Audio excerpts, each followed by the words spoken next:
T minus 50 seconds.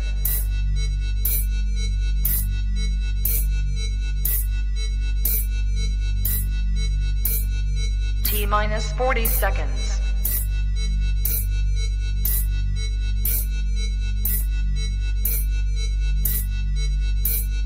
T minus 30 seconds.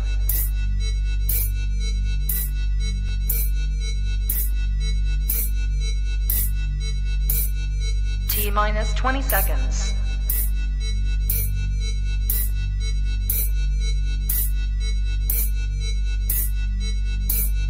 Ten, 9, 8, 7, 6, 5, 4, 3, 2, 1, 0.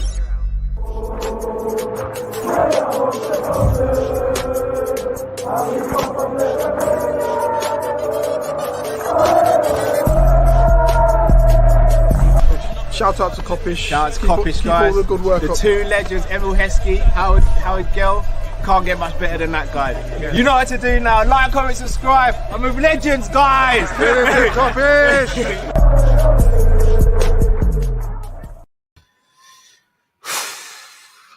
Yes, people. 3 points on the board. How are you all doing? Hope you're all well. Burnley 0, Liverpool 1. As always, guys, I'm going to ask you, please do smash the like button if you haven't already. Subscribe if you're new to the channel. And yes, people. I'm happy. I'm bloody happy. Bloody happy. We done it.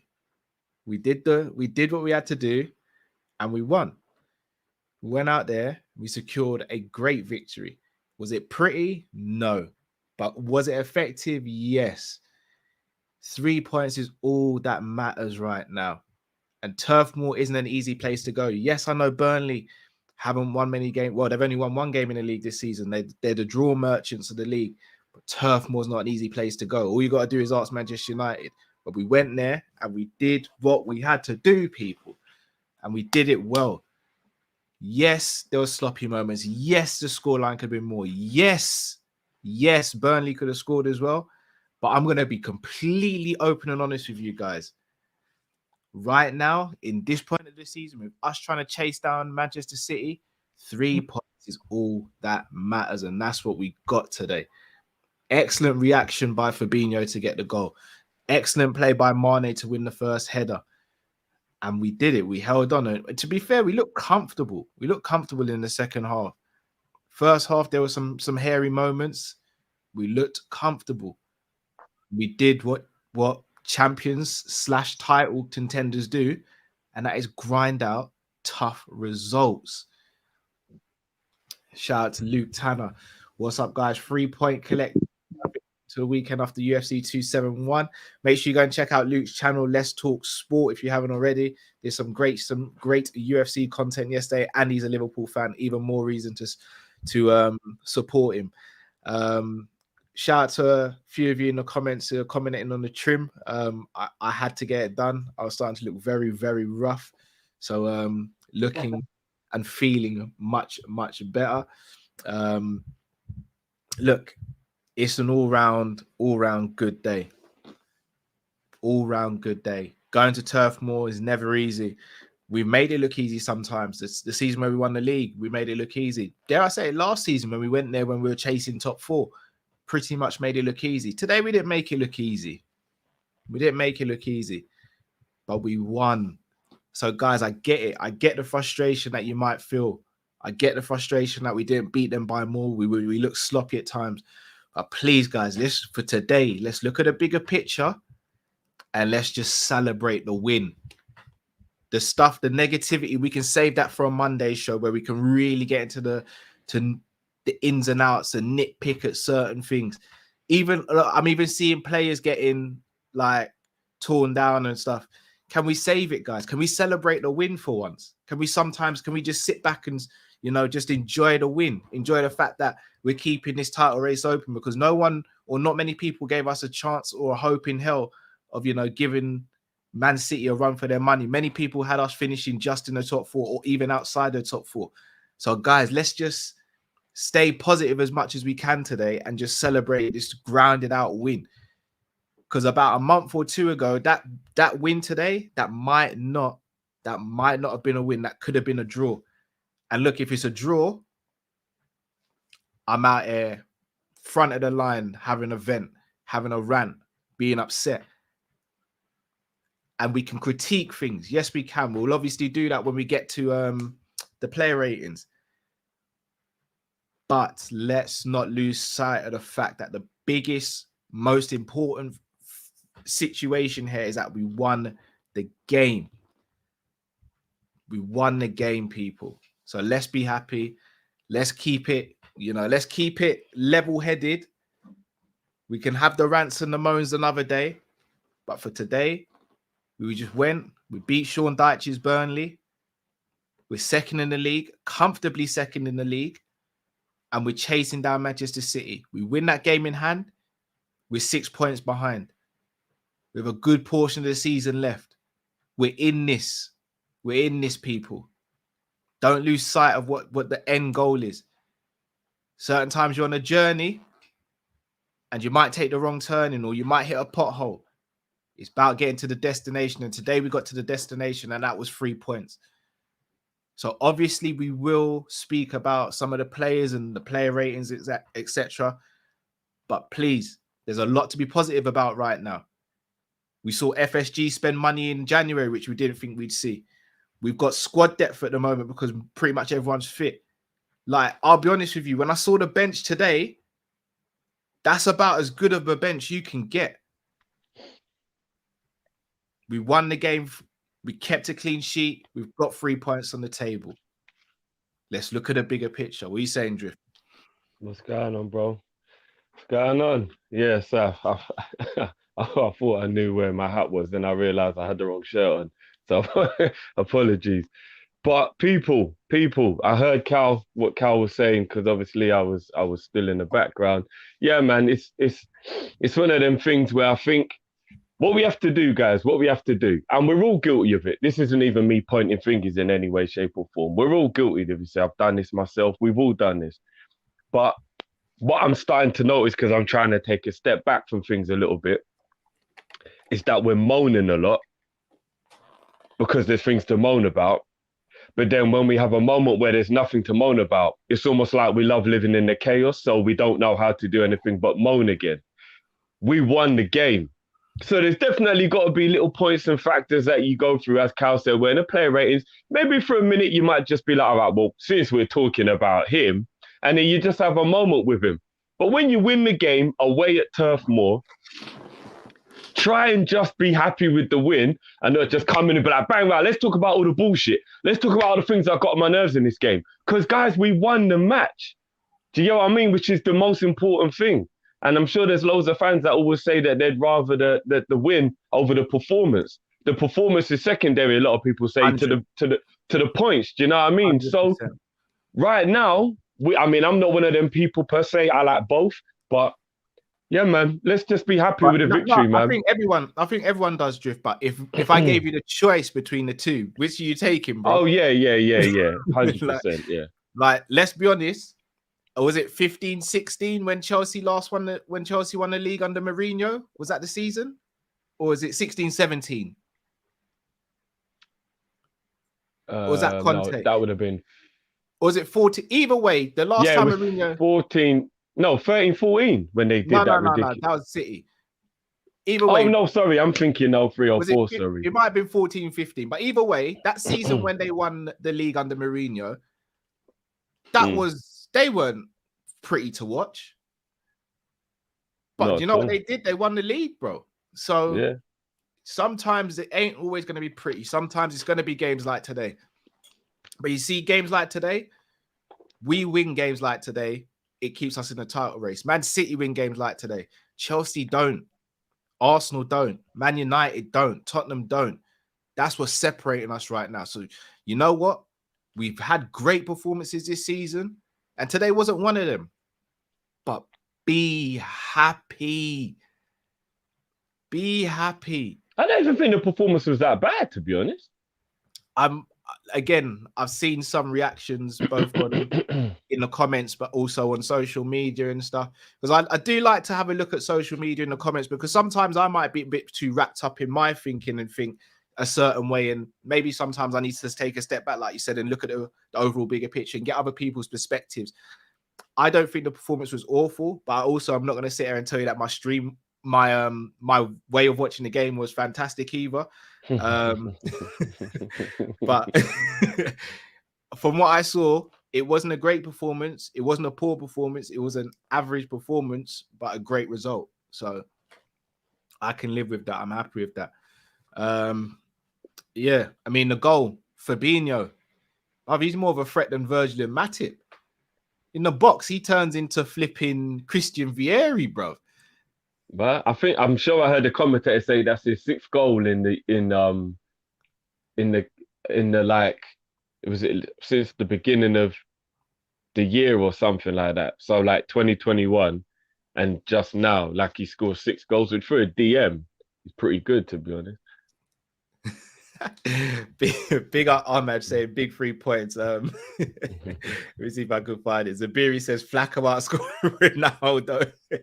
If that happens, oh my, if our DM outscores their savior. Nah, he's got 14 goals, so he's not gonna catch that. But yeah. But if the goals are drying up and Fab's doing what he's doing, you never know, bro. Right now, is it Matip on the same amount of assists as certain other attacking midfielders and all that in the league, bro? That's all, and wingers. So that's all I'm saying. That's all I'm saying. That's all I'm saying. Let me talk to you about something, bro, because I might forget. Now, I know maybe I should have saved this for player ratings, but I don't really think it's an indictment on his performance or anything. It's more I just want to make an observation. Now, I've been keeping a close eye on 20-0 comps, right? And as he's trying to get himself back into form after that injury, it made me realize something that I think I didn't notice before. And I don't know if I'm crazy in what I'm thinking, but we bought Thiago, right, 18 months ago. And it was clearly obvious that there was a certain way of playing that Klopp wanted to do. Now, this might have been what he had in mind when he went for Fekir 3 years ago. But we didn't get him. We switched it up and we went on and we won everything. But I feel like in his mind, maybe he always wanted to go back to a slightly more possession-based style of play, because he either wants to be able to switch between the two, or he realizes it's unrealistic to get your players to play 100 miles an hour every game. You're going to burn them out, which we have done to a lot of our main players. I reckon from the moment we bought Thiago in training, and to a degree in games where we've been able to do it, we've slowly changed the way we're playing. And I feel kind of bad for Bobby, because I feel like he's slowly becoming the one player in the team that doesn't truly know what his purpose is in the team anymore.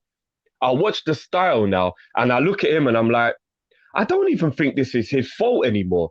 I think he's confused as to where and what his role is in the team now. Because there was a moment when I really started to deep it, even though I'd already been thinking it up to that point. When Jota came on for Mane, big up the African King, by the way, back. And, you know, I mean, we'll talk about that. I was watching. I was like, hold on. Is Bobby out wide? Why is Jota still down the middle? And I'm watching the game and I'm thinking, yeah, I think I might have noticed the key to what is stopping Bobby's performances here. He's a floating player now that doesn't really know what he's meant to be doing, because we don't play in a way now the way we used to through him, where the system allows him to be able to drop deep, do what he's doing. Now we're pretty much staying quite wide, or we're keeping hold of the ball. There's no quick transitions. And I'm like, so what's Bobby's purpose in this game? Because he's never going to be that get in there and get a goal type of player. So I kind of feel bad for him. I don't know if you get where I'm coming from, but my opinion on it. Yeah, go on. I know where this is going to go, but I'm going to say it anyway. If we've outgrown a player and they're no longer useful to what we're trying to do, then the player's not for us anymore. That's the first thing I will say. Yeah, I hear that. Second of all, even though to an extent what you're saying I hear, he had the ball enough times today to be able to do something with it. And his passing wasn't on point when it should have been. There were times where he had the ball, he could have made something happen and he didn't. That's nothing to do with technique, position, or that's It's not good.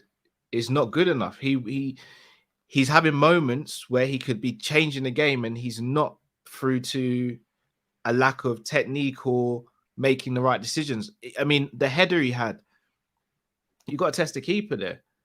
You've got to No, test to be the fair keeper. to him, the way the ball came in, because he was offside, he tried to get back offside. That happens a lot. Like he was ahead of the ball, innit? So Okay, maybe, but again, he's not the same Bobby as 17, 18. He's not the same Bobby as 18, 19. Maybe not no, even the it's same not. Bobby as 19, 20. But he didn't necessarily have to be in this game. And Mm. again, I know what people say in terms of his pace. He has lost pace, but his game was never reliant on pace. So again, that No, wasn't no. a problem for me either. Mm. But what his game was reliant on was finding space, ball retention, making the right decisions, and playing good football with good passing. Those four things I'm not seeing enough of at the moment. And I get what you're saying. He's just come back from injury, but Drifty, he's been back a little while now. He has been back a little while, long No, no. enough. Still trying to Long enough regain in my form from the injury. Not just come back from injury, but you can tell that he hasn't been able to regain the form from the injury. no, but that's what I'm saying. So for me, that's on him then, because he's had enough games to be Yeah, able to yeah. I'm not going to regain the make form. excuses for him. I think. Um, I mean, we'll get onto. I think his ball retention was really really good today. I think it was his passing that let him down today.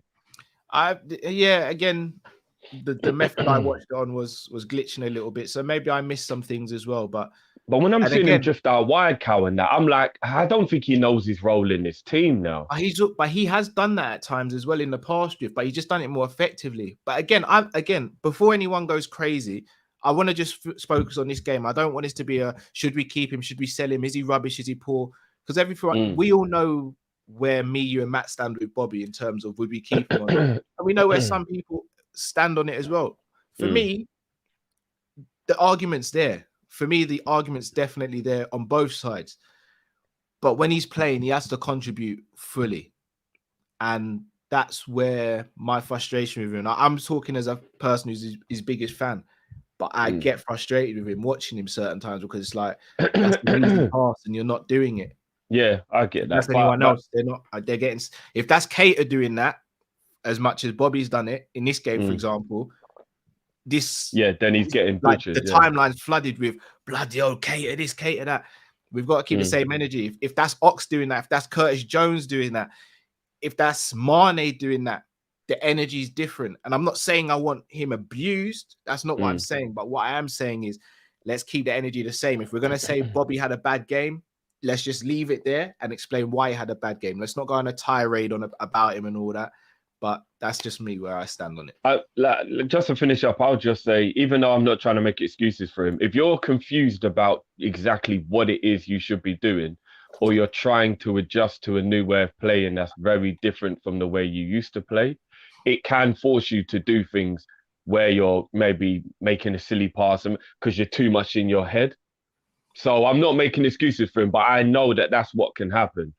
I remember when it happened to Mane for about 2 months when he had to switch to the left when he's used to the right, and we were like, "What's going on?" And in my opinion, it was him like trying to readjust to what it is he's meant to be doing now, and just little things. So I'm not making excuses for him, but I think that's what it is. I feel like he kind of is losing his purpose in the team, and I think it's only fair that we actually find a new purpose for him rather than just pushing him out to pasture. In my opinion. Does he not have to do that for himself, though, Drift? Well, it has to be under instruction to make sure that you know what you're doing in the game, because we're very much about a system we're playing, which brings me on to my next point. I saw Thiago make 2 crosses today from that position we always say we get annoyed Hendo, Milner and Trent do. I'm telling you, it's by design, bro. Even if Thiago's even doing it, it's an instruction. Yeah, but if it's happening twice as opposed to 5, 6, 7, 8 times a game, then I can live with that. But he was only on the field for 25 minutes. So what I'm saying is, if you put it into the context of like, maybe if he's on the field for 90, he might have did it 4 or 5 times. I just feel like that's an instruction. I do. Like, I'll be honest, I'm watching every player get in that area of the field, bro. So I tell you why Thiago wouldn't. And again, when I say this, I'm bigging up Thiago. I have to keep on doing these caveats. I'm bigging up Thiago I'm not trying to downplay Hendo, so just bear that in mind. The reason why Thiago doesn't do that for 90 minutes, Drift, is because of his football intelligence. If it doesn't work the first 2, 3, 4 times, I don't think it gets to the full time with Thiago. If it doesn't work the first 3 times, I think he stops doing it. But then Because again, of we his say football intelligence. that, but if it's an instruction, I think they'll just do it whenever they see the I don't opportunity think he to would. do it. I think he'd rather take the bollocking from Klopp and go back to him and be like, yeah, boss, you're right for telling me off for not following instructions, but it wasn't working. And let's be real, common sense kind of stipulates if you keep on doing something that's not working, like let's be, all right, put it this way, Drift. I'm standing there with Ngannou and he keeps on jabbing me. And I say to you, Drift, I'm going to stand here and just not move my head. You'd be like, well, Cal, you should move your head, shouldn't you? Even if it's not the direct instruction at first, you have to change it and adapt as the game goes. And I think that's where the frustration comes in when Hendo, Yeah. I say more Hendo and Trent, because Milner doesn't really play on the right-hand side of midfield that often. Yeah, I mean, the thing is though, what I noticed today as well, which I think there's games where maybe like the Arsenal game, for example, where they're just parking the bus and they're just right in front of us, and they're just right in front of the goal, and then that ball doesn't work, and then we get frustrated because it's what we would consider spamming crosses, because we're like, why we're just doing this? It's clearly not working. But in an open play game where the game's flowing and they're not parking a bus and it's just a football game of you're trying to score and we're trying to score, I actually noticed that ball is normally very good 9 times out of 10. It's just nobody gets on the end of it. And today there were 2 brilliant crosses, one from Hendo and one from Trent. Nobody got on the end of it. And I'm watching that and I'm like, we moan about that cross, but if the forwards are on it, we've got 2 goals today from 2 brilliant crosses. So No, I don't agree. always think it's the person delivering the pass that's the problem. A lot of the time it can be nobody's getting in there, which is why Jota has become very successful, because he's very good at getting in there and getting on the end of them. Do you get what I'm saying? That goal Minamino scored in the Cup against Leicester, where Milner did it. We don't usually have a player who pick up that pocket of space and do that. So we'll moan, flipping hell, man. Minamino was there this time and he scored it. So I don't always think it's the delivery. Sometimes I think it's the people in the box. So I think we've got to be a little bit cautious of being annoyed with something that effectively works if you make the right run.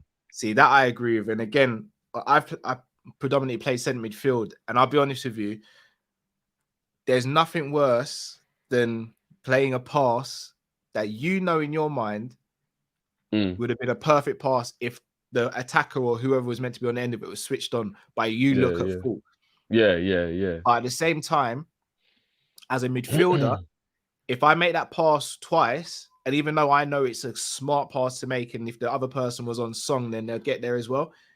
If that pass isn't working, I've got to change my game, no Drift. And again, there's certain times where Hendo's played that ball from that side and it's been a perfect pass. And usually it's Mane gets on the end of it, usually because he's coming in from that side, or Robbo. But sometimes you've got to look up and you've got to think, is a team even ready for a pass like that as well?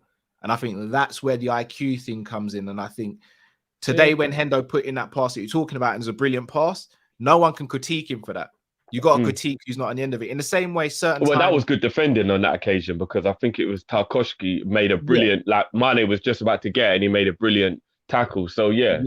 But like we've seen times where Robbo, Trent, Costas have all put in beautiful balls into the box and no one's on the end of it.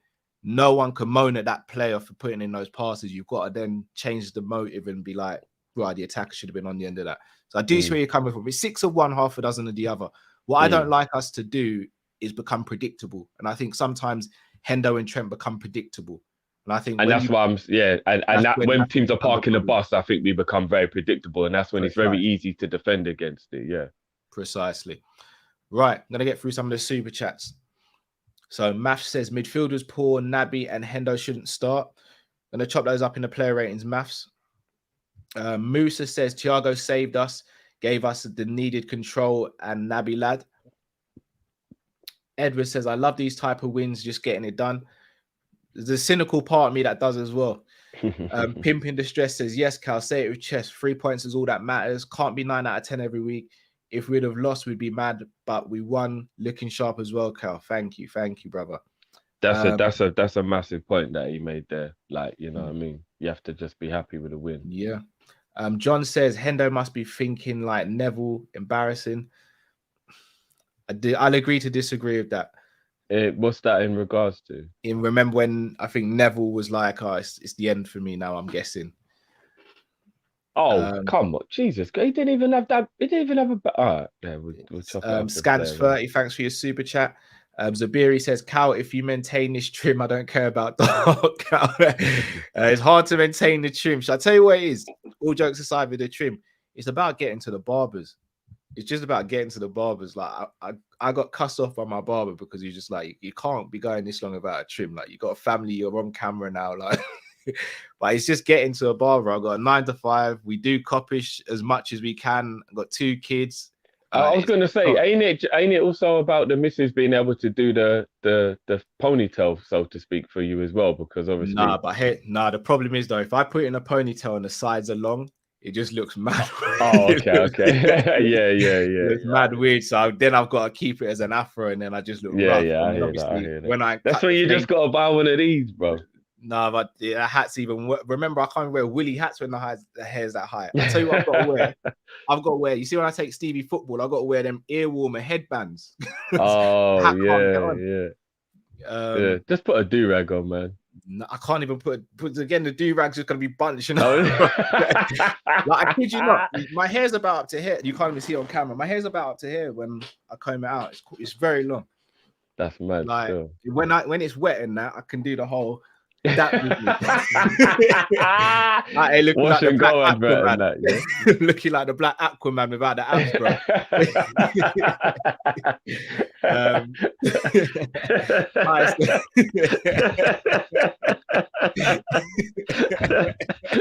So I'm laughing because I know what your bathroom looks like and I know where the mirror is and all that.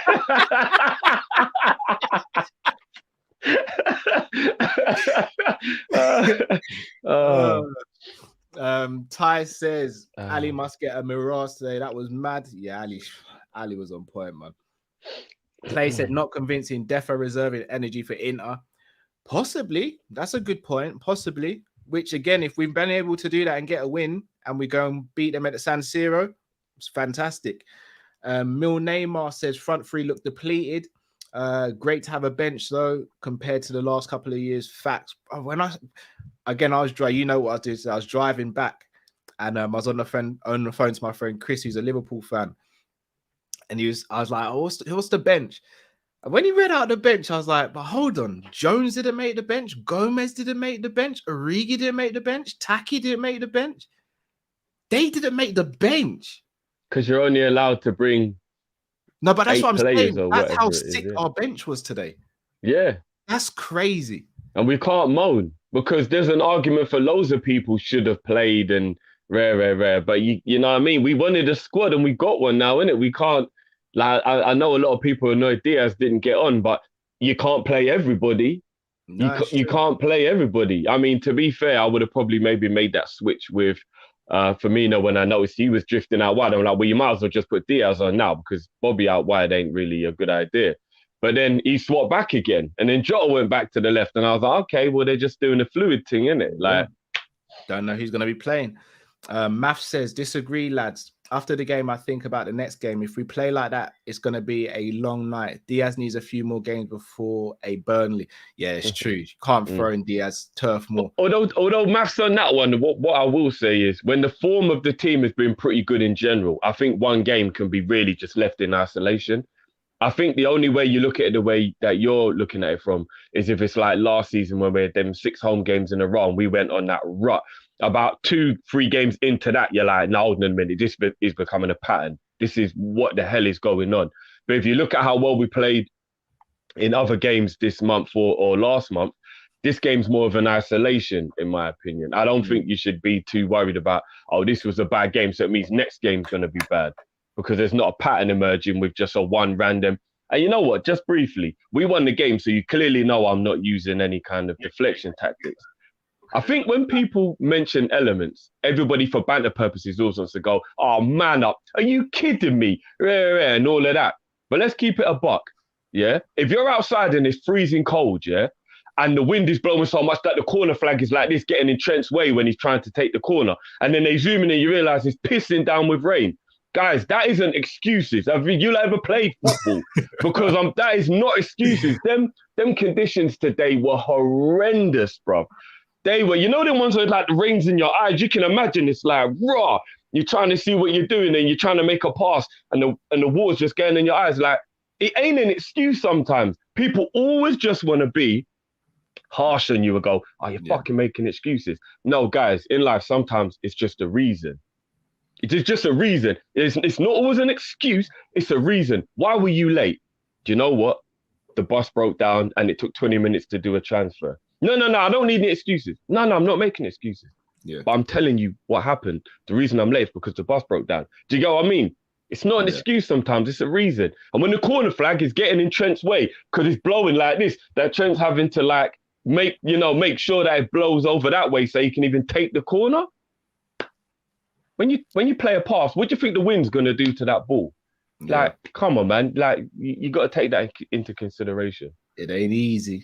Sam Max Legends, big up Sam Max Legends. Trimlet good cow. Knew it wasn't going to be pretty. Win is a win, ugly or pretty. Dyche football is going down. No more Dyche impressions. A shame. Well, I got a shout out to Joe from Turfcast podcast. He's a Burnley fan. I did his show and I did the impression on there, and someone said I sounded more like Tommy Cooper than Dyche, so I might need to do some work on the impersonation. Anyway. Yeah, but remember, they're a little bit annoyed with you for mocking their guy. Yeah. No. Said I can't step foot in Burnley now. Yeah. Well, apparently you don't want to, but yeah. Island Dyche goes where he wants, bro. Isn't it? AA says I enjoyed today's game. It shows we can win ugly. I think Robbo was poor. He could have switched to play more often. My man of the match was Naby and Big VVD. I don't know if that's tongue-in-cheek anymore from AAM or not regarding Naby because of his song going. It has to be because Naby weren't man of the match. He's got to be taking Man, just selling. I'm not gonna lie. He's selling pay-per-views right now still. Yeah. Even Matt's like bloody Colby and Masvidal at the moment, bro. Yeah, right. But right now, AM's like, your wife's in the DMs. Who is that guy? Mr. Tibbs 09 says in other European leagues at the moment, Liverpool would Liverpool be in hot pursuit? No. How do we stop Thanos? We keep on plugging away. Bro. That's what we do. You know what? Just on that, because it's on topic. You see, Man City, even though I know they are a brilliant team, do you know what's really pissing me off? Is every time they get a goal, the opposition just give up. Every game I've watched, the opposition believe that when they're 1-0 down, what's the point? They'll really try hard at 0-0. Really try hard. And then 1-0, bang, game over. City know, and then they just coast the rest of the game. And it's pissing me off, bro. Just fucking play till the end. Do you know what I mean? If you get in their face, you never know. You might sneak a 1-1 or something. I'll tell you why we can't have this energy towards City. 1920 teams did that to us, bro. We went 1-0 up and it was done. No, I don't know, bro. Aston Villa, West Ham. I remember a few games where they really pushed us, bro. Drift, listen to what I said. Teams we went 1-0 up against. Aston Villa were 1-0 up against us. In 1920, oh yeah, they were. When we went a goal up, 9 times out of 10, it was done. Do you know why? Because we built that psychological fear in teams. Once we get back to that, we will have the same thing with us as well. And I still disagree, Carl. I still think teams always pushed us right to the end. No, Drift. No, they did, man. I remember a lot of really hard-fought wins in that season. Didn't we go 27 wins or 27 in a row? Yeah, because we were a brilliant team. But I still remember teams pushing us. I don't remember feeling like everybody just let us walk all over them. No, I don't. Maybe not walk all over. I wouldn't. But we played a different style of football to Man City. So maybe looks more like they walk over team, but really and truly, they keep possession in the midfield and in defense, and then if they have to move forward, they'll move forward. They're a good team. I just hate watching everybody's mentality. Like, they're winning 1-0, let's give up. I'm watching it every time, and it's really getting on my nerves because I know once they score a goal, they've got the game won, bro. It could be the first minute of the match, bro. I'm like, it's gonna be 89 minutes of bullshit now.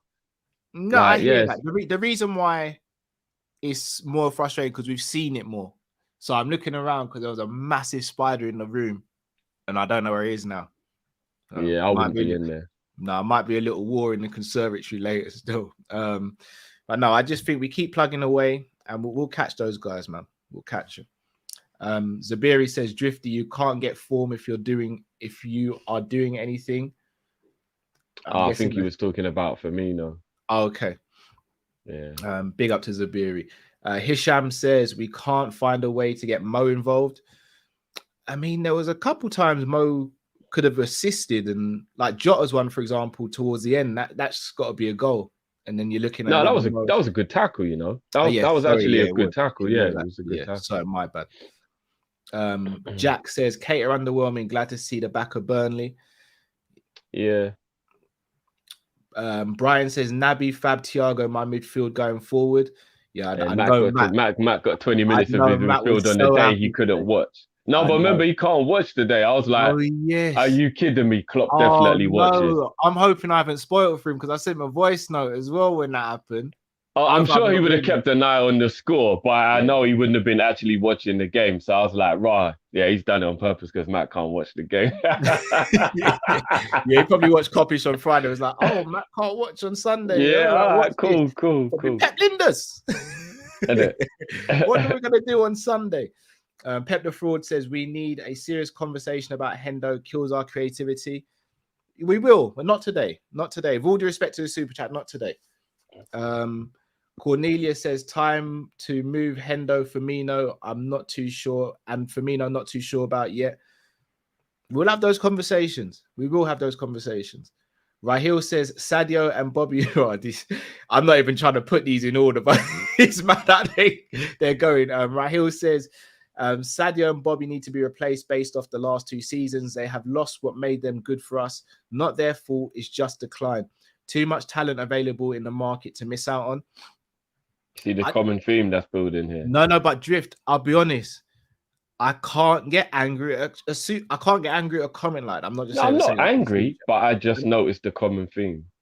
No, but again, sometimes there's no smoke without a fire as well, Drift. Today there's no smoke. Maybe not today, but when it's a momentum thing. Again, we'll speak about this on another one because we don't want it to turn into one of those. Today we're celebrating the 3 points. Rahil says no hate, just based off fact, fact based off observations.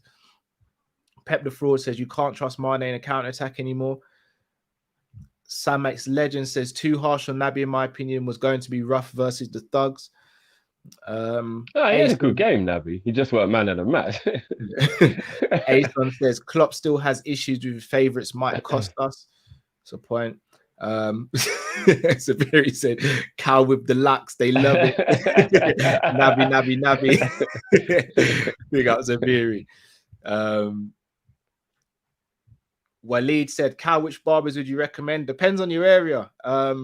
My barbers is Icon Barbers, but I don't know if they're fully booked up. If they are fully booked up, then another one I'd recommend is Homemade Cuts. So those are the 2 I swear by. Right, Hill says, amazing win, but we need to stop being sentimental. To an extent, that's all of. I mean, we're all sentimental in different ways, though, as fans. That is one thing to remember. Maybe me, Matt, and Drift probably seem more sentimental because we speak about it more because you guys watch us. But I think we're all sentimental as fans.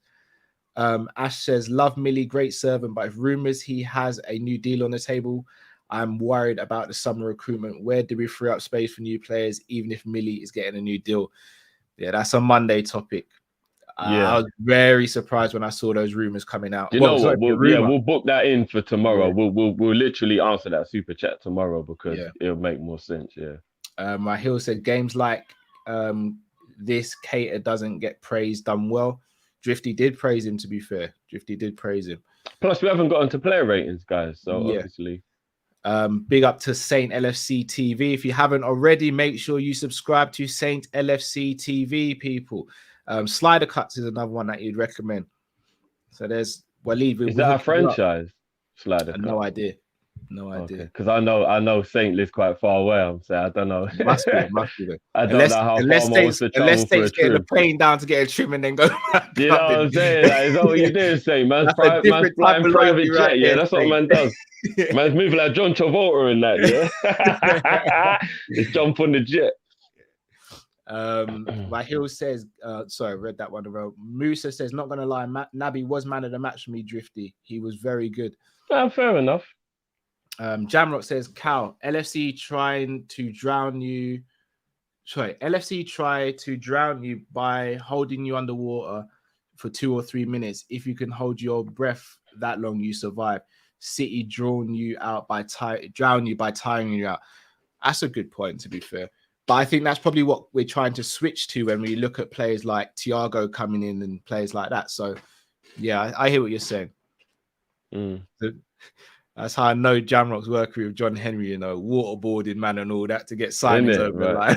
hey, get Daniel Levy in here. We go sign up Diaz before the night's over. Jamrock, turn him upside down. Get the bucket with the towel now. Man said there's a rat in a cage and a towel on the table. Like, which one you want? How you want it, player?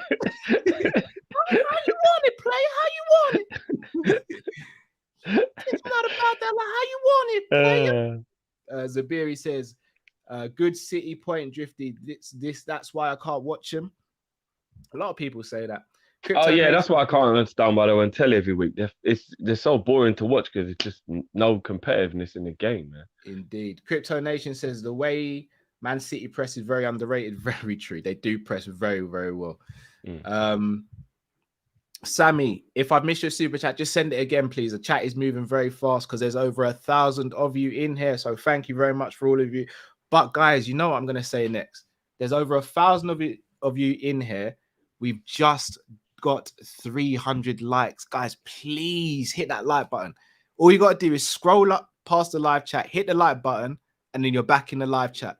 Please, guys, I don't think you guys realize how helpful it is for our channel by hitting that one button. So please do it, guys. And you know what? On that note as well, guys, share it. Just share the video. If there's anybody who you know, even if they don't watch football, just go, look, you know what? Do me a favor quickly. Share this on your thing as well.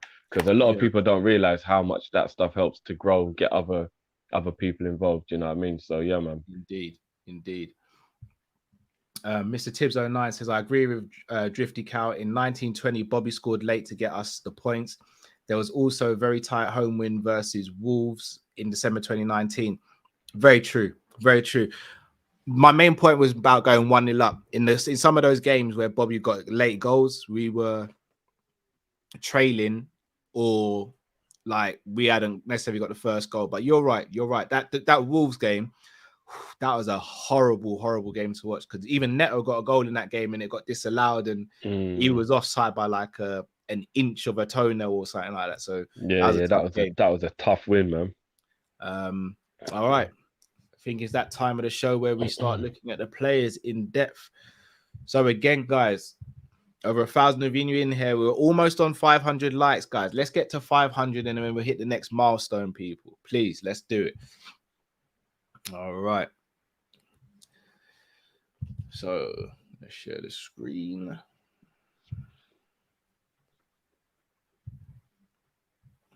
Can you see that drift? Yeah. All right. I'm going to make it full screen for everyone. You should all be able to see that. All right. Drift. I think we've had a call for Alisson being number a 10 today. Your thoughts on Alisson Becker, bro? What else could he get? What else would it be? And I ain't got anything higher than Miraz. I ain't got anything higher than that. and anything other than 10 is just a disrespect, bro. The way he was forced to do about 8 saves today that were offsides and the linesman was playing silly buggers like always. But man's still out here trying to have to make them saves, pushing them tight angles. Then if you think about the saves he did make, that he had to make, again, wind blowing the ball all over the place, making sure he keeps his eye on it. I remember there was one that bounced right in front of him and he had to like really make sure he landed on it well for it not to bounce out. And go and look at what Lloris did today. We The thing is, I'm not seeing it. I'm laughing because obviously we're in a group with George, innit? And George yeah, George is losing his rag today, bro. George is living today. Big up, George. So Ali, the 10, yeah? Yeah. Without a shadow of a doubt, he was brilliant today, man. Distribution was great as well as Pay Me Yeah. said. Even that moment when he did a little shimmy yah, came back. I noticed there weren't an option. Just knocked it out of play and just telling us, what the fuck are you lot playing at, man? Just made sure he got back in goal. Like, yeah, man, he was brilliant today. Trent. Whipped in that beautiful corner for the goal. He played well. It wasn't amazing, but then again, I hate always judging him against his own high standard because it feels harsh that there's like a football standard, then there's a Trent standard, and then we'll look at him badly if he has a football standard, which is literally normal life, and we're like always expecting him to be Trent standard. I'd probably give Trent 7. I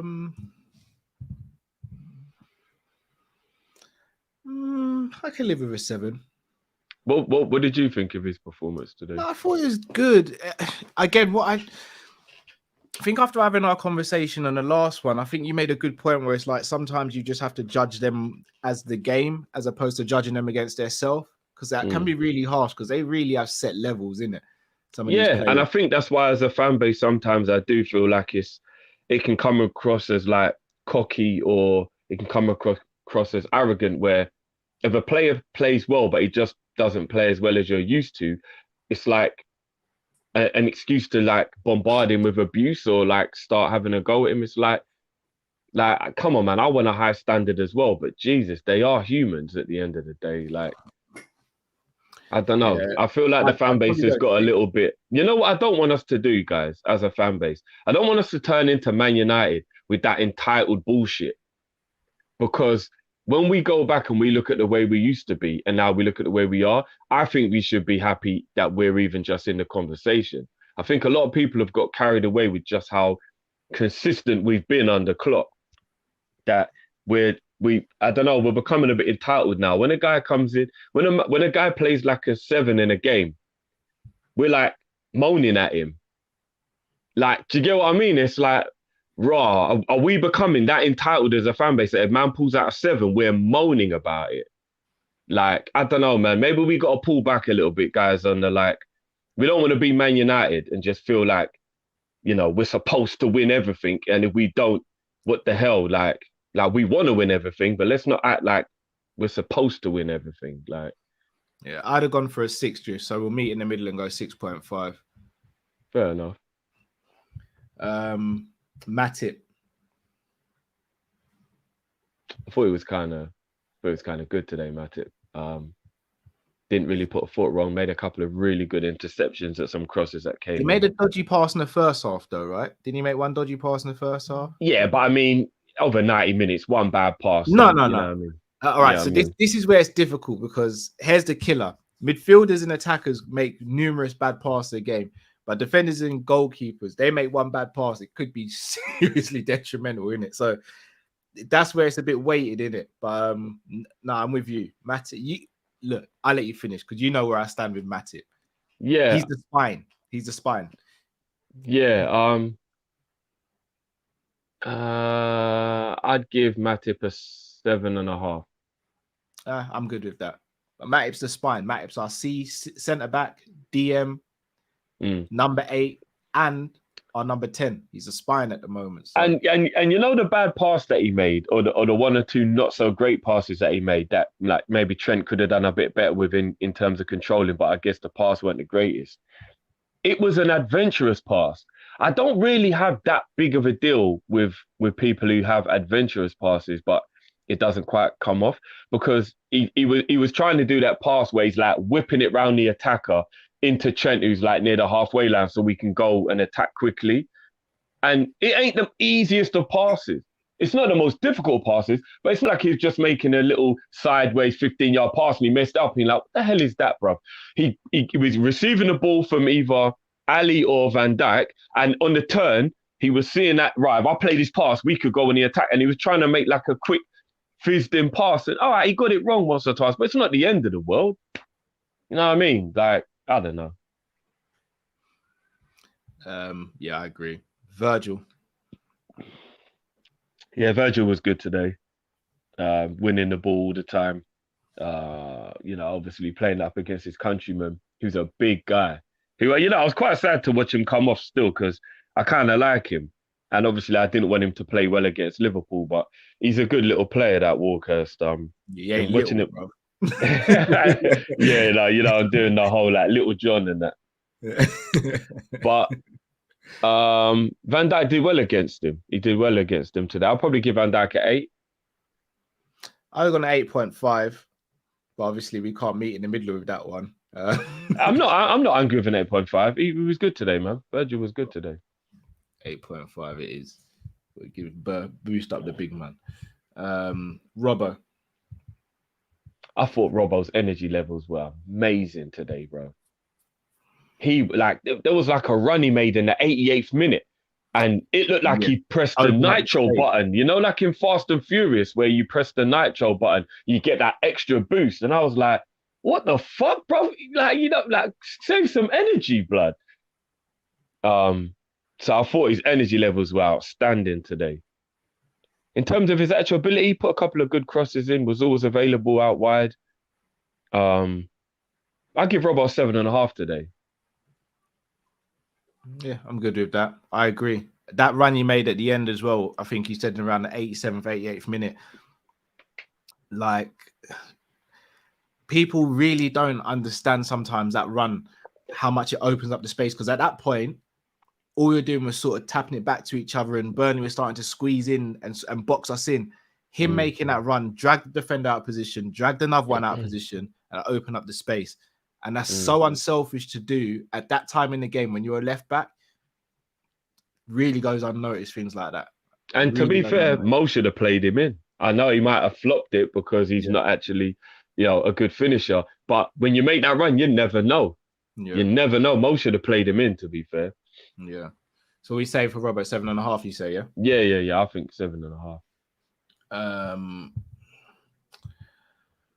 Flacco, the game winner. The game winner. I'm in love with the Flacco. Sweeping up in midfield. Hair is on the low. You know what I mean? He bicked it again. He didn't let that little regrowth kick in. Trust me, I know. Hair is on the low.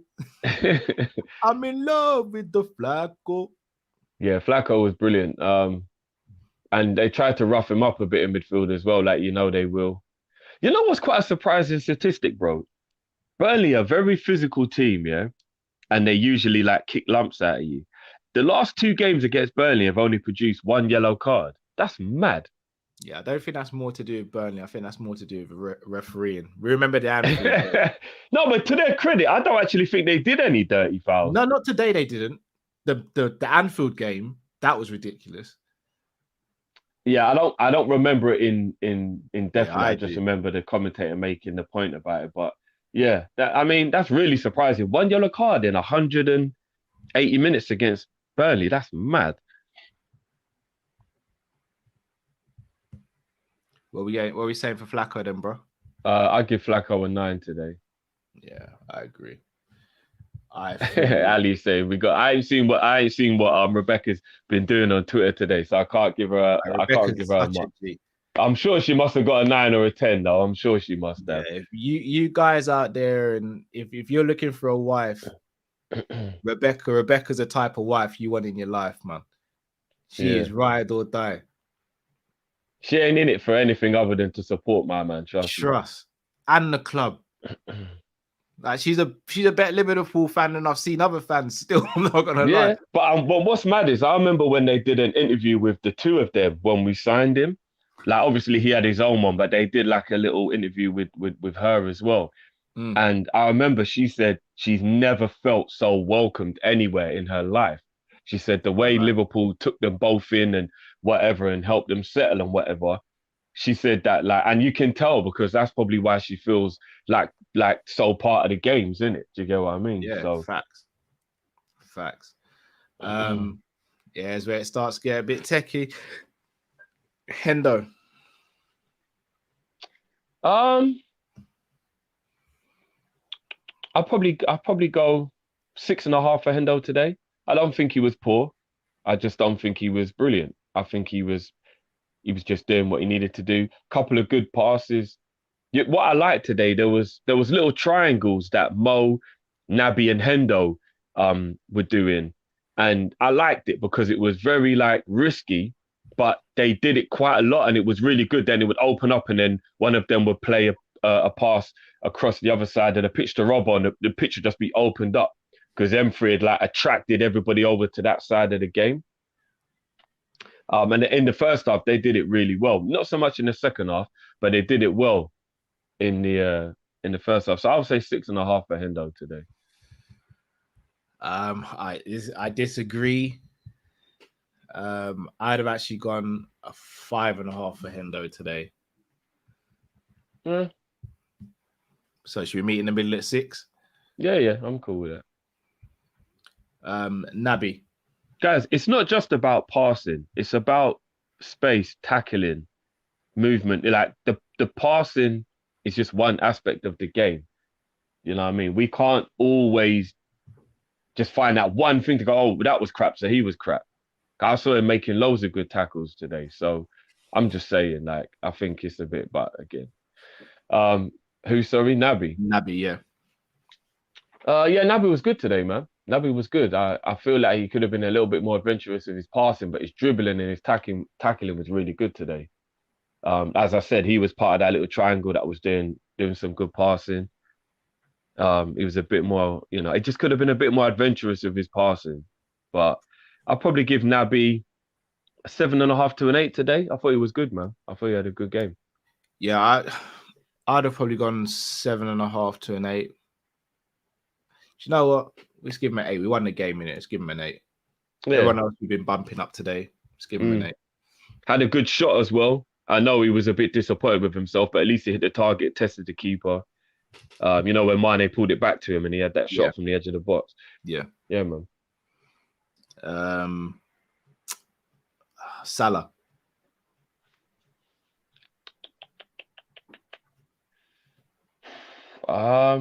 Again, he was part of that nice little triangle, him, Hendo, and Naby, that they were doing and creating space for the left side of the pitch. His actual contribution as a forward, though, there wasn't much to it. I'm a little bit like, I was watching the game today. Everyone was like a confident Mane and an angry Salah. There could be nothing better for the league. But I was watching it today and I was thinking, he looks more upset than angry to me. I don't know if I'm overthinking it because I'm just being worried about him losing the final, but he looks a little bit more upset than angry to me. I don't think Salah played well today, though, if I'm being honest. I'd give Salah a 6 today. 6.5. I thought he was better than a 6.5 personally, Drift. I just... In what way, though? What did he do today? Like, even his passing wasn't even really good. He didn't really beat a man. I don't remember him having a shot. I don't know. He wasn't crap or anything, but I don't know. He just he wasn't involved. If you're gonna honestly take, if you're gonna make an honest assessment of Salah today, if anyone's gonna be honest with themselves, you can't really pick a moment where Mo did anything today, which is very unlike him. And as a forward, the only one I can think of off the top of my head is the one where he put Jota through, but the defender made a good tackle. Yeah. That was a brilliant tackle. Other than that, though, bro, I don't think Mo was involved in the game today. I really don't. Maybe it wasn't involved. Like, obviously, the Leicester game, he came off the bench and he was man on a mission. But when he did have the ball, I don't think he was poor with the ball. But he didn't even beat any players he took on today, bro. He actually looked sluggish. People think I'm joking. I actually think Mo needs a week off, I genuinely do. He looked like a man who had 420 minutes in his legs in the last 2 weeks. Today, to me, he looked very sluggish. Very sluggish. Like there was a few times he was played in and he didn't even do what he would usually do, which would be to accelerate past the player and take him on. Like he was very comfortable just slowing down the play or just coming inside and laying off a pass. He looked tired to me. Like Mo wasn't good today. He wasn't good today. I would have gone a 7 for a Mo. You went for a 6, you said, didn't it? Yeah, 7 is very generous for me. Do you think so? Yeah, I think that's very generous for me. Is 6.5 still too generous? I personally, I think he was a 6.5. I'm willing to go to because, you know what I mean. But that's just me. To be fair, I'm going to side with you because obviously you watched more of the game than I did. So. Oh yeah, fucking hell, no though. Big up your damn self before I forgot.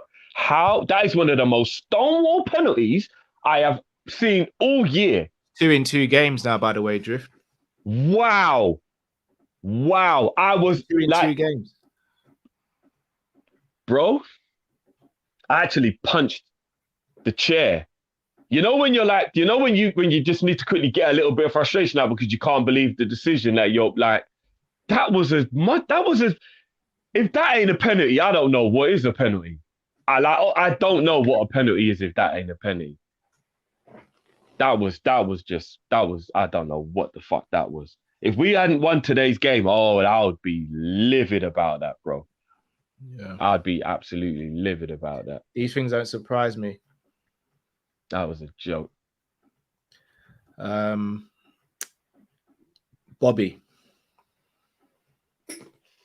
Oh, this is going to be a tough one. I'm just going to rip the Band-Aid off. Yeah, go on then. 5. Yeah, I'm not going to talk about it. I just agree with you. Bobby was a 5. Mane. Just come back. So obviously, he, first game back after however long. A little bit like Mo. Didn't really get involved in the game that much. But I'll say in the first, 25 minutes he did, which is why maybe even Klopp took him off because maybe, just got tired or whatever. Couple of good passes, made the goal. 6.5 to a 7. Wasn't a brilliant performance, but he was more involved in the first half than the other 2 forwards. And then obviously petered out, only played an hour. 6.5 to a 7, I'd probably say. I'd have gone 7 for Mane. Thought he's good. Went about his work well today. You can't underestimate the fact that Klopp said he was so knackered he went to bed as soon as he came home yesterday. All right. So the fact that he said that, why was he played then? Bro, I don't know. I was so shocked. I actually doubled. You know when you have a double take. When I saw the lineup, I was like, hold on. Why is Mane playing? I actually asked myself the question, why is Mane playing? I don't know. But you know what? I think the thinking behind today's game from Klopp, especially he went back to the original 3. Burnley is quite a rugged game. Playing Diaz in this game might have been a bad idea in terms of he's still acclimatizing to England. And Jota has played a lot of football. And we can't underestimate the fact that Jota carried us for February or January, while them lot was at AFCON. So even though you might have been a bit like, well, Jota's on form, why isn't Jota playing? Jota we've ran him into the ground. I hear what you're saying. And that makes sense. But Mane just come off the back of, as you said, just coming off a plane pretty much. Highly emotional, highly intense competition. I genuinely do believe him and Salah should have had a break, but they didn't. We're here now. I'm not gonna bang on about it. Everyone knows our thoughts on that. But I definitely believe you're right. I agree with both of them. Jamrock just cleared something up. He said Jota didn't play in training because he had a dead leg. Oh, okay, fair enough. Fair dues. Maybe that's why then. I'll ease off a little bit then. Substitutions, Thiago. He helped us gain a little bit of what you would call game management. to just see out the game. Made some brilliant tackles actually, and it was fucking hilarious when he helped Wargers up. And I just thought, these two can't be the same thing. Like, do you know what I mean? You know, just like so he's a human and he's a human, yeah. But there's that much of a difference between you. Like, you look like different species or something. Like, how on earth can what? Like, I don't even think Thiago made it up to his shoulder, bro. I was watching, I was like, fucking hell. This guy is a giant. Have you seen that clip after the Leicester game where Virgil just finished doing an interview and they were going to interview Thiago next, and the guy who's organised the interview just moved the microphone stand all the way down, and Thiago's like, "Good," and he's pointing at the microphone how low it is now. Yeah, no, that's hilarious. But the pan, when they catch you, when they change transition before you pan, and they catch you going from high to low in the pan, like, because you got to get man in. Flipping. No, that the size difference was incredible. That actually made me chuckle. I'm not even gonna lie. I'd go 8 to an 8.5 for the half an hour on the pitch. I thought he was really good. He helped us get control. Some of the tackles and stuff, which go so underrated. People think this man's just all about flair and skill because he's silky with it. Man, he knows how to get stuck in. Digs in. Yeah, he knows how to get stuck in, bro. Don't get twisted. As you said, he's solid. He ain't afraid of a battle. He really ain't. Like, you know what I mean? And he actually made some really good near post clearances as well, which actually, to his credit, Matip did as well. Matip did quite a few good near post clearances today from some crossing that I forgot to mention on Matip. Thiago came on and he was good, man. He was good. 8 for me too.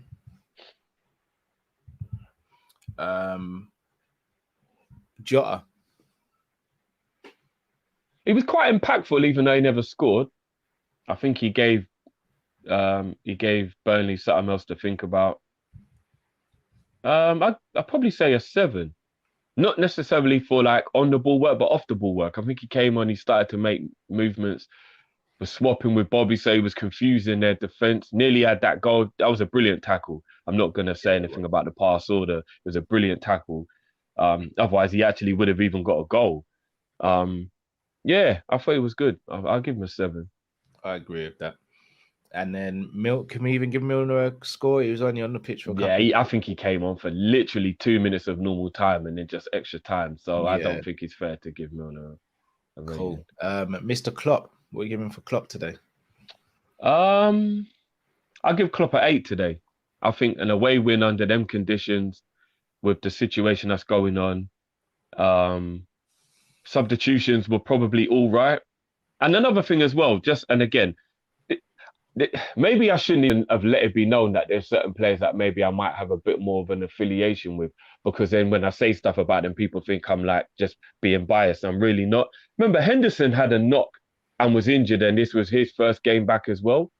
And I think that was a reason why Klopp even took him off. I don't even it was anything to do with his performance. I think like Mane, it was a thing of like, yeah, you've got some minutes in your legs. Let me get you off now because you've just come back yourself. And people have got to kind of take that into consideration as well. Do you know what I mean? Like, I don't know. Again, like I said, people think I'm being biased, but I'm not. I'm just literally, I say the same thing for loads of players. People just don't listen unless they, somebody that they dislike. But yeah, I'd give Klopp an 8. An away win at Burnley should have been 2-0 because we should have had a penalty. I don't care what anyone says. That was a fucking penalty, man. My God. Like, what more have you got to do than to kick a man's leg as he's about to plant it? Like, I don't know. That was baffling, the way they didn't even. And if Burnley had scored, my God, because they went up the other end. It's like, they'd have scored, wow. Yeah. So yeah, I'd give him an 8. Yeah, I'd go with an 8 as well. In fact, I'd have gone an 8.5. In fact, I'm going to argue why. Burnley's never an easy place to go to. We've seen them pick up points off big teams this season so far. Well, big teams in Arsenal. Yeah. Jota couldn't have trained. Mane just come back off the plane. Salah's got a lot of minutes in his legs. It would have been a big risk to play Diaz in a game like this. So he's kind of down to the front three that he started with, even if we don't like it. Those are the facts. I think Jones he's probably protecting and taking a little bit out of the limelight, which is good to do with a young player. Elliott couldn't have played this game just coming back from injury with how physical Burnley could be as well. Cater hasn't played much football for Liverpool for a while and just not too long come back from the AFCON, so he had to play. Fab's played a lot of minutes. And I think we kept a clean sheet. We got the 3 points. I'd bump it to an 8.5 for Klopp personally. And he made good substitutions at the right time, bringing on Jota when he brought on Jota, when Mane was starting to look a little leggy, brought on Thiago earlier than maybe he would have wanted to, and that gave us more control of the game. I'd give an 8.5 for that. Yeah, I ain't got a problem with that. Like that was a brilliant result. It was a brilliant result. The performance wasn't amazing, but there was no point during the game where I was like getting frustrated. Yeah. And for me, that means that we didn't play that badly. Do you get what I mean? Like I was probably a little bit more frustrated with the Leicester game, if I'm being honest with you, than I was today. And again, people have to miss out. The unfortunate thing about having a great squad when you've got like most of them available is you're only allowed to bring 8 substitutes. So somebody has to be left out. So when we're like, right, where was the like somebody's got to be left out. Yeah. Milner's always going to make the squad because Milner can fill in 5, 6 different positions. So I get that. I always get why Milner would be one of the first on my bench because I know he can play so many different positions in the game. Not for me anymore. Shall I tell you why not anymore, Drift? Because as you just said, we've got a big squad. Yeah, but there's still no right back cover. So straight away, you're thinking, at least Milner can slip in at right back. All jokes aside, who would you rather at right back, Gomez or Millie? I'd rather Gomez, but Gomez didn't make the squad either. No, that's what I'm saying. So but Gomez can't play midfield. So I think he's bringing him because he's thinking he can play midfield and right back. Then I've got 2 positions covered. And look, he did it. But you got Thiago and Ox on the bench for midfield, bro. Yeah, but Ox is an attacking midfield option, not a defensive midfield option. I mean, Thiago could play defensive if need be. Like, God forbid something had happened during that game to Flacco. You're thinking, I'm going to need defensive. I wouldn't bring Thiago on at that point. I'd bring Milner on at that point. Do you get what I mean? Those are 2 glaring positions where we're in trouble. Yeah. That's what it is. Milner's covering the 2 positions we need to buy in the summer. That's literally what Milner's doing. I mean, we could buy one player and that will cover it. A man like Kimmich, but that's just me. Oh, yeah, you know what I mean? I mean, if Kimmich, if you're listening, or Klopp, if you're listening, I know you listen. You might not be listening live, but I know you listen, Klopp. Kimmich feels in both of those. Kimmich is more of a dream than Haaland, in my opinion. Thanks, Drift. Got a massive shout out to El Tiab. It's his birthday today. Gonna drop the beat for El Tiab. All right, big up, happy birthday.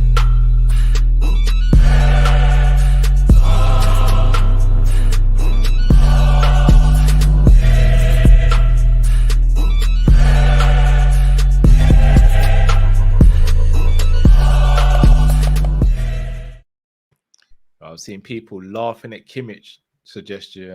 Can't you let a man dream now?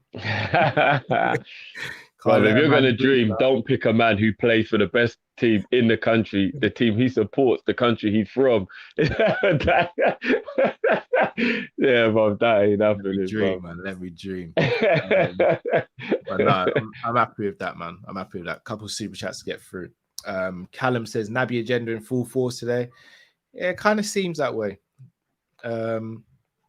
Dodie said this is prime Dodie time. Liverpool win, sat at McDonald's car park.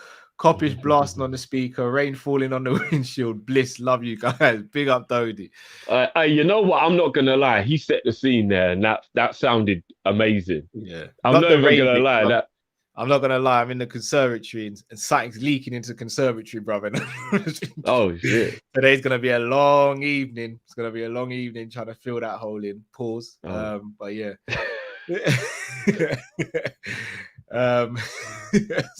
Scott Holder says that starting 11 was the wrong one. Stay professional, Drift. Stay with me here, bro. Jota, Thiago, Diaz should have started, and Harvey Mane first subs off the bench. Way too passive. Lucky not to draw. Interesting, Scott. I do hear what you're saying, but I think Jota, as a couple of people have told us, is was suffering from a dead leg, so it's a bit of a risk. Diaz has just come to the country and played a full 90 minutes against Leicester. Thiago just not too long came back from injury, played a full 90 against Leicester and played part of the Cardiff game, if I'm not mistaken. Harvey just come back from a really bad injury. So for me, I wouldn't have necessarily brought him on in this game if you didn't really have to. I don't think we should have to at this point. And yeah, Mane obviously started the game. But I don't think what you're saying is wrong. I just don't necessarily agree with that for the reason. Here's what I think Klopp did. I think Klopp's thinking, don't want to really throw Diaz into the game because the game is a bit of a high pressure game in terms of like Burnley can be aggressive and whatnot. Plus, if you saw Diaz when he got off the plane, he does not like the cold. He's still acclimatized into that as well. And I reckon he's thinking, I'll play Mane, get 60 minutes in Mane's legs to get him kind of used to being back. But then I'm going to rest Mane for Inter and I'm going to play Diaz against Inter because it's a European game that Diaz is used to. Mane can have a break for that game and Jota can come back in for Bobby. So I reckon it'll be Diaz, Jota, Salah for the Inter game. And then he'll rest Firmino and Mane, who got the run out today. I think Thiago will probably come in for Henderson in the Inter game as well. And I think it'll be Flacco and Thiago in the European game. And then that's where maybe he might possibly play like an Elliott, where he might get a little bit more space because it's a European night. Or Naby played well today, so Naby gets to start again. I feel like this is what you do when you've got a squad. Remember, Klopp's also got to get used to having a squad because we've never had one. And it's going to be difficult for him to get used to that as well. As Zabiri said on Friday.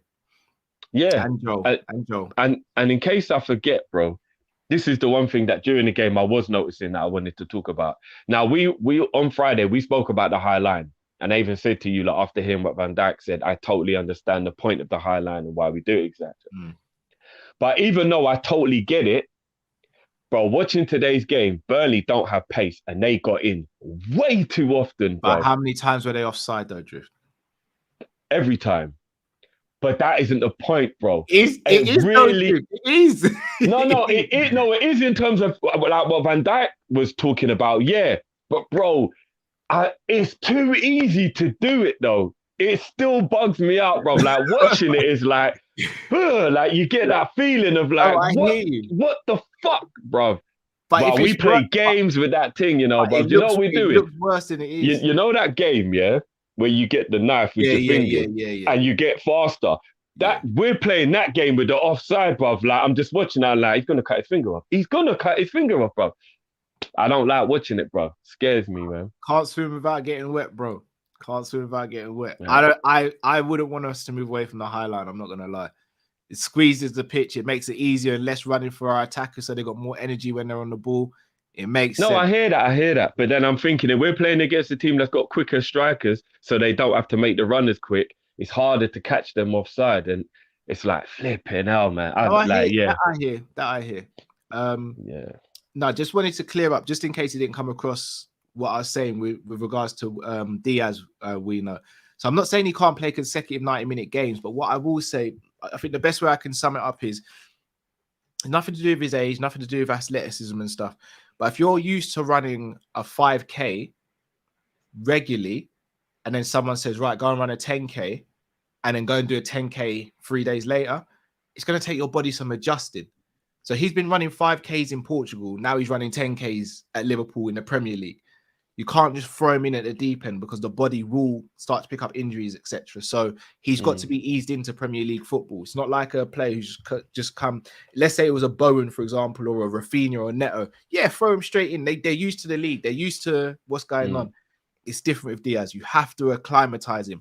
And we did that with Fabinho. We've done that with so many different players. So I get the need of wanting to see him because I want to see him every time he's available as well. But longevity is the key here, man. Longevity is the key. Football's not a sprint, it's a marathon, and we got to make sure we're equipped for the marathon. Yeah. Math says, Mackie D's on a Sunday in Jamaica flag. Mum's cussing right now. You know the ones where you just sneak it in on the way home, innit? Like, Jamrock says, weren't offside every time today, got in twice. Very true, Jamrock. But it's law of averages, obviously. Like, there are going to be times where you play a perfect line, but a strike, sometimes you've got to give the attacker credit as well. Because even if you play a deep line, you can still beat an offside trap with a deep line, or you can invite pressure onto yourself. So there's pros and cons to both, in my opinion. But for me, there's more pros it's just behind that. stressful watching it. That's the only thing, man. For you, It's I stressful enjoy it. watching. I'm not gonna lie, I kind of enjoy it. Oh, do you? Yeah, I live Nah, life on man. the edge when it comes to football drift. You know me, bro. Yeah, no, but I'm used to being the one on the edge because I'm the striker. I'm used to being the one that, like, I don't like when it's the other way around, bro. I don't like it. But you never played against the back line of Virgil and Matip, though, bro. They know the line inside out, bro. It's very, very rare you see them like not in line with each other or. I'm not even gonna lie. Pace wise, I reckon I could have ran that line, but yeah. What, against Virg? In my So heyday, yeah. In my heyday, yeah. So you're bad, all right. Yeah. In my heyday, that was my best attribute. Yeah. Matip, I'd give a run for his money, not Virgil, bro. I would have burnt Matip. Virgil wouldn't have been easy, but I reckon I could have. Yeah. I'm not gonna lie. I'd turn into Diego Costa playing against Virgil, bro. I'd pull his shirt. I'd be like stepping on his toes by accident. I'd do anything to just try and get an advantage because I know I ain't gonna beat him in any other way, bro. Pace, he's got me. Height, he's got me. Strength, he's got me. Yeah. No, I hear that. But he'll probably take my girl after the game as well, bro. So got to do something during the game, innit? I would get in once. If I'm getting that many chances against Liverpool, I'm gonna stay on side for one of them. Fair dude. Fair dude. Yeah. I hear that. But people, let me see how many likes we're on. Because even when the show's finished, you can still like the video. We're on 587 guys. We're over 900 of you in here. Please smash the like button. Please smash the like button. Can't say it enough. How many we got at the moment, bro? 587 the last time I checked. Come on, guys. Get up to 900 right now. There's 1,000 of you in the chat. Come on, guys. Come on. 600 Get up. now. 600. As Carl was saying before, guys, like, I don't think that we know that you lot support us wholeheartedly with everything you do, your energy, being here. We recognize the same names. We love you lot. But the likes, I think people really don't understand how much that helps the algorithm. So, guys, please make sure you smash that like button, guys. Jeez, Kimmich is coming. Did they really? Kimmich is coming. 4 goals, bro. Kimmich and Haaland in the summer. That's it. We win everything. Yeah, win everything. Kimmich and Haaland. That's all we need in the summer. I mean, Kimmich I tell you what Kimmich is. Kimmich is a proper FSG signing. 2 positions or 3 positions covered. That is an FSG. That is an FSG signing if ever there was one, bro. Efficiency as well with that grit. Yeah. I mean, to be fair, you probably have to pay more for. In the pivot. Who's his teammate in the pivot, Drift? Alcantara. But you probably have to pay more for Kimmich than Haaland. We're getting both. I don't think Kimmich leaves Bayern Munich for less than 80 mil. Do it. Yeah, but that's the part where it becomes a dream, isn't it? Well, how much would it be to sign a midfielder and a right back? Well, it depends. If you get Max Aarons and Basuma, you could do that for about 45 mil. More than that. Aarons won't cost more than 15 mil when they go down. Max Aarons about 20 mil. English. Not when they go down, bro. You'll get him for less than that when they go down. They told Bayern 40 mil last time. What, when they went down? Yeah, or when they're about to go down, yeah. And then Basuma, you're looking around 35 mil. So about 55 mil. Are either of them world class? No. Kimmich's. Oh no, but you don't have to sell it to me. But 80 mil, we're not doing. That would mean it'd be our record signing as well. Julian Ward gets that price down, bro. Yeah. Porto said at the beginning of January that it'd only take a £80 million bid to get Diaz. Where's he playing now? Yeah, this is hilarious. Jay Crest is saying, Kimmich and Haaland, we might as well ask for Zidane as assistant coach. To be fair, I wouldn't want Zidane's ego around the club, to be fair. Yeah. But yeah. That's our homework for tonight, for tomorrow. How many years has Kimmich got left on his Bayern deal? I'm on it.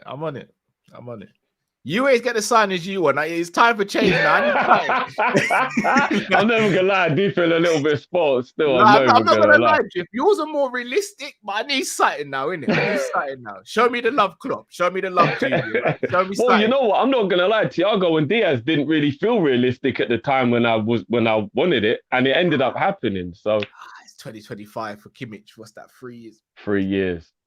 Yeah. 80 mil. 82 mil, yeah. 82 does it with add-ons.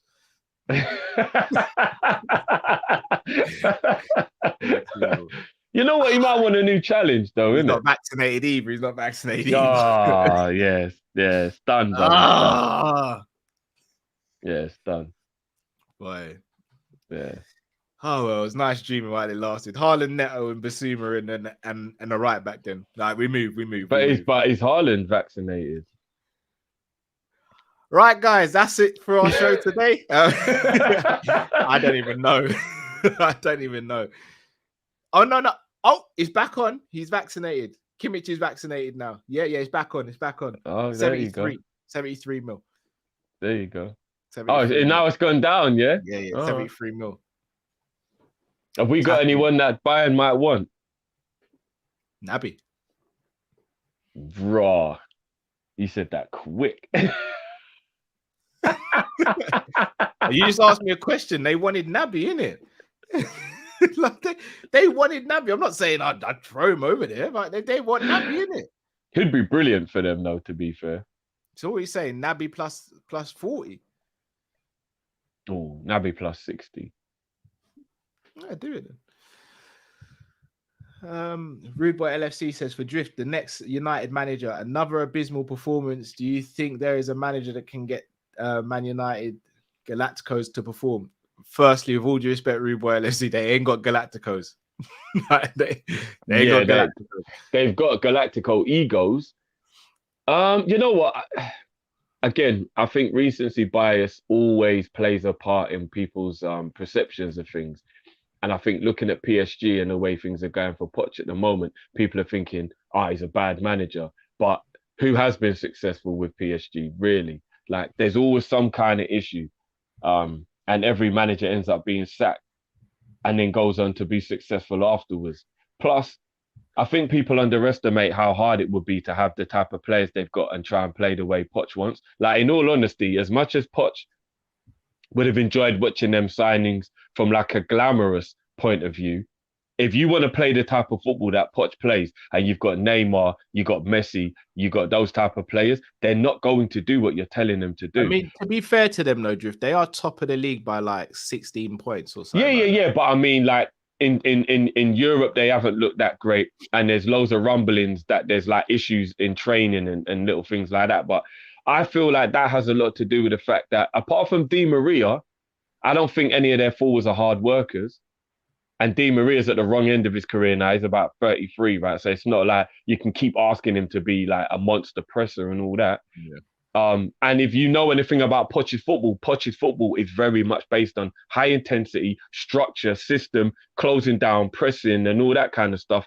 And you're not getting that. You're not getting Mbappe and Messi and Neymar to do that. You're just not. So he can't even really play the way he wants to play. If he gets that Man United team, and they give him time like they did with Oli and he makes the transfers, don't get it twisted. Poch will turn that Man U team around. I really hope they don't get him. Yeah. Musa LFC 21 says, quick one. Hendo lost the ball 25 times out of 48 touches today. It's the 5th time this season, less than 60% ball retention. Should we change his role? Yeah, but is that losing the ball because he's playing passes? Because he wasn't tackled 25 times. No, so it's a combination of both. Yeah, well, I saw him being quite adventurous with his passing today. Maybe that's what it is. He passed forward quite a lot. The thing is, if we change his role, what would you change it to, Moose? Because he's either going to play 6 or the 8. Can't play 10. Here's my issue. If we're going to go into next season knowing what our owners are like, right? And they don't really go and buy us 3-4 players in one summer. And we know there's a few players and a few positions that we do need. I am completely fine with Henderson becoming back up to Fabinho and we turn him into a 6 and that just becomes his role in the team. And if he's got to play somewhere else, then fair enough. But if his role in the team becomes Fabinho's backup, which means he plays cup games, the odd Champions League game and stuff like that, I would be okay with that. And then we only need to buy right back and another forward. And then that almost saves us a position in our squad in terms of, because we know we're not going to go and buy 3-4 players. They never do that. Our owners aren't like that. For me, I'd be all right with that. And and you know how I feel about my captain. But I would be all right with that. Do you get what I mean? So that could be his position moving forward. Tell Matt Kate has to move out the basement and go somewhere else. Marked different from Thiago and Harvey. I expect from Curtis, not him, too inconsistent. He's barely played for us so far for a little while though, Scott, bro. Like I can't remember his last game for us before today. Again, I agree he's been inconsistent, but not recent. No. Didn't Naby play the game before last? What, Cardiff? Yeah, when he was quite poor in the game, innit? Oh, yes. Remember, guys, I didn't watch the Cardiff game with you guys. Yeah, I think Naby had quite a poor game against Cardiff. Okay. Fair enough, Scott. I take it back then. But he was good today, though. Yeah. Naby was good today. But it's the inconsistency, as you said, a poor game followed by a good. We don't know what game. Yeah, no, we definitely get that. If there's one thing you can call Naby's career, Liverpool career, it's inconsistent. Yeah. Yeah. But people, got a massive thank you. We are going to be back tomorrow night. As I think we said the other day, we're going to be filming pretty much every day from now until next week, innit? Yeah, you're gonna get sick of us, guys. There's a lot of football to talk about. No, I do reverse psychology. But no, there's a lot of football, a lot of stuff to be spoken about. So we are going to be back tomorrow. If you haven't already, send in your viewers review, 90 seconds of this game. Send it to teamkopish@gmail.com. That is teamkopish@gmail.com. Please do that as soon as possible. Just on that, because obviously that's what we're talking about. Big up Shaq each and every time. Big up Daz TV and a few others who are very consistent. And you know what I mean, they always make sure they get the reviews in. And again, if you don't want to send in a review, that's completely fine. We only created that show to just give a voice to the people. The one thing I will say though is, if we start to get the low numbers that we're getting now on a consistent basis, I probably will stop the show, because, you know what I mean, respect to the people who send them in, and we do appreciate it. There's no point doing that show when there's just 1 or 2 videos that are being sent in. So guys, if you do want to be a part of the viewers review, make sure you get your video in as soon as possible, so that we just know that it's an interest that you have. You know what I mean? And if anything, I might just give Shaq his own show. Big up Shaq. Big up Shaq. But no, you smash the like button, people. We will be back tomorrow evening at the normal time, our Monday night live show, where we'll be discussing many, many topics. Big win today. We move forward. We hunt down City. Till we see you guys again, stay safe, stay with. We hunt down City. I can see your face drifting. We hunt City down. If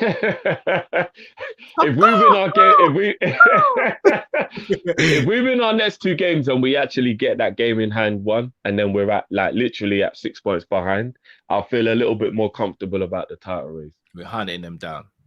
Yeah, we'll see. Hunting them down. But now, people, smash the like button, subscribe if you're new to the channel. Till we see you again. Stay safe. No. Zabiri just with a super chat, just as a guy. Zabiri says, you got me drift. I run the analysis. Big up, Zabiri. Smash the like button, people. Stay safe, stay blessed. We're Kop-Ish, and we're out. Take care. Peace.